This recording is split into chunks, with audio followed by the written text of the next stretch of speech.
to In the Groove. I'm Dr. Alicia Acey. In the last segment, we were talking about symptoms of certain types of depression. I want to emphasize that the long list of symptoms that I was talking about are things that individually, I think all of us have felt at one time or another. But to truly suffer from depression, you really have to have felt a significant number of these symptoms. There are diagnostic criterion of how many of these symptoms you have to meet to have the diagnosis of different kinds of depression. But really, what I want to emphasize when people hear these symptoms is that you really have to experience a lot of them, and in a pretty severe way, to consider yourself or to seek out help for depression. One of the things that I had mentioned earlier was that there are many different types of depression. And I have this chart that I wanted to use as a way to explain some of the different kinds of depression. Depression can be thought of as almost a number line or an arrow going from positive 10 to negative 10. And this is more of like a mood chart. We've talked about, so far what we've talked about is what would be referred to as unipolar depression, or one pole, just depressed. So if we consider 0 to be a normal balanced mood, if we look at negative 10, that would be a severe depression or major depressive disorder. That is someone who is severely depressed. They can't get out of bed in the morning. They don't want to bathe. They don't go to their job. They're really not functioning in society.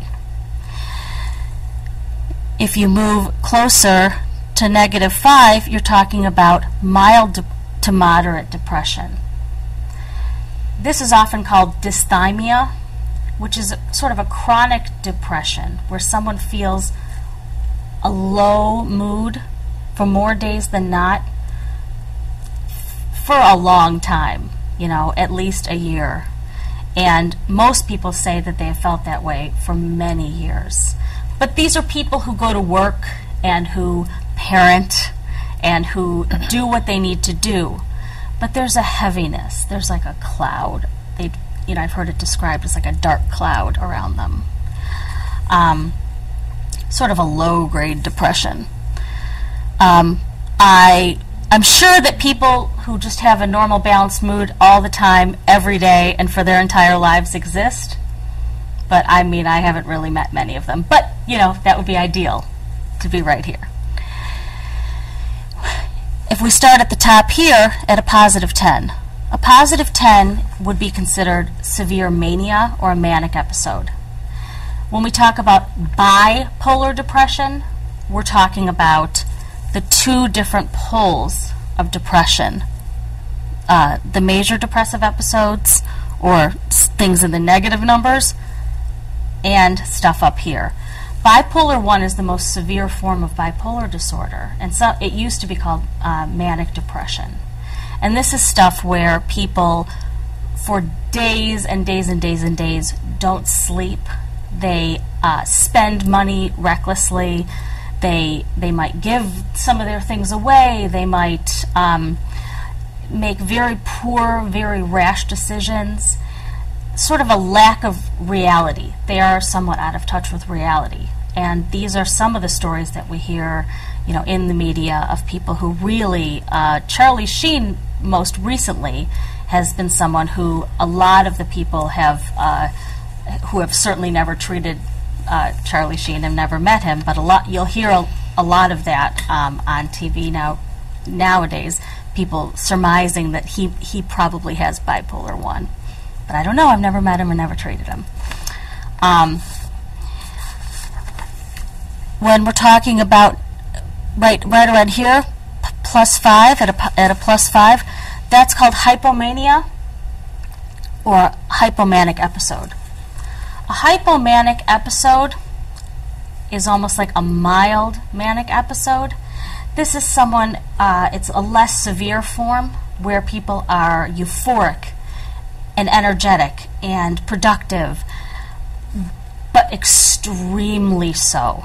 You know, it's not just, oh, I'm feeling good. This is like, yes, they're going about their day and they're doing what they need to do, but with an extreme high that's almost unnatural. When we talk about bipolar 2, which is, again, what Catherine Zeta-Jones has come forward bravely and talked about her struggle with, she's talking about having at least one hypomanic episode. But the problem with this is that with bipolar 2, there's always the shift down into the major depressive episodes. So these are people who struggle and vacillate between down here to right here. Within days or hours or It minutes? can be. It really, well, not minutes, but probably days. Like one day you're here and one day you're there? The thing with manic episodes is you can't stay in a manic episode for too long. And generally, with a manic episode, you will come down to, you know, sometimes a normal balanced mood, sometimes mild depression, and sometimes a severe depression. With hypomanic episodes, they're almost always followed by a severe major depressive episode. So that's really hard to maintain that feeling of being up, and then going into a major depressive episode. And there is something called rapid cycling, which really would be 1 week, 1 week, 1 week, 1 week.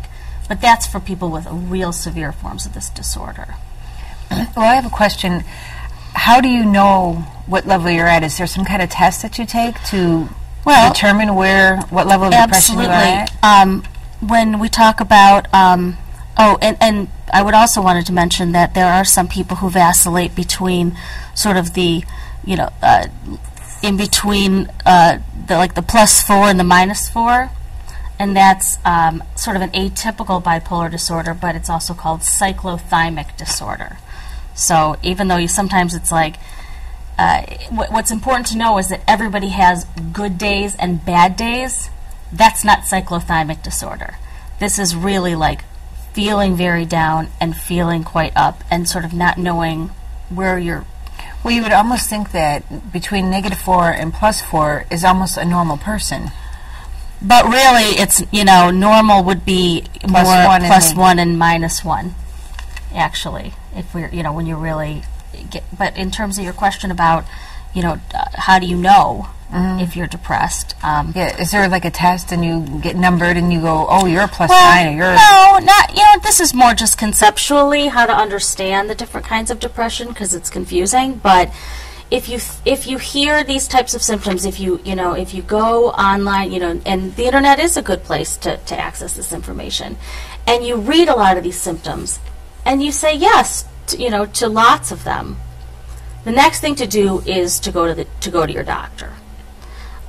Going to see a psychiatrist or a psychologist is also a very wise move.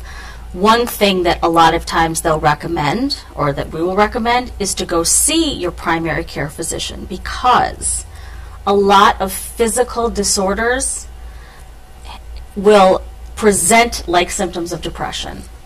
There's thyroid disorders that present like symptoms of depression, feeling lethargic, unmotivated, weight issues, you know, and you might actually be experiencing a number of the symptoms of depression when it's really, you know, a physical disorder. So one thing that psychologists will often do is recommend a full physical, because that's an important thing, and especially if medication is going to be something that's discussed. But there are screening tools that psychologists use and doctors use where they'll ask a variety of questions in numerous ways, because sometimes it's hard to identify the symptoms of depression. I always say that I've never had a client come into my office and say, I feel sad more days than not. I have weight issues. I have appetite issues. They don't just list the symptoms. They'll just come in and say, I just don't feel right. You know, and that's why there are these screening tools. And after, you know, somebody has gone through these screening tools or taken a screening tool, you know, then you take the next step. All right, well, Dr. Acey, we are out of time right now, but on our next segment, I would love to talk about treatment and how severe mania and or severe depression is